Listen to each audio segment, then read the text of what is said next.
Hola!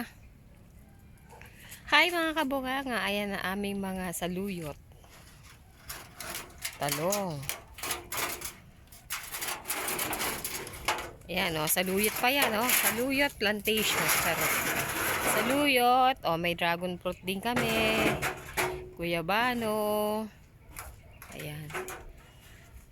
Ayun yung malaking puno. Tabi-tabi po ang aming himbabao or alukon. Ito ang aming kawayan. And ang ginagawa ni Bebe, ano to? Itag. Or kiniing. Or kiniing. O, diba? Sarap niyan.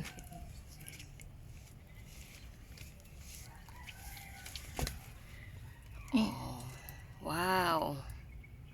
Patuyo na siya. Yan. Ito naman yung aming labong. Ito ang kawayan. Dito kami nangunguha.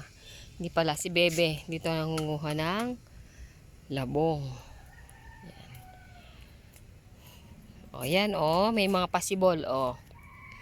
Pasibol uli. O, tsaka yun o. Yan.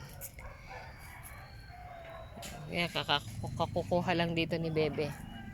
So, malawak dito sa aming lugar. Yan, nakita nyo. Taniman to ni tatay before. Yan. Marami siya mga iniwan na itanim niya.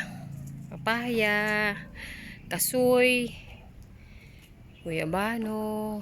Yan, ang aming paligid. Ayan yung langka pa. At ang aming Indian mango. Ayan, mga talong. Ayan. Aray, may langgam. Kinagat ako ng langgam. Kinagat ako ng lamok. Siya mga kabunganga. Ayan pa oh, saluyot pa to. Ayan. Sa paminta. Bayabas. Kamyas. Ayan. So mamaya na ulit mga kabunganga. Bye!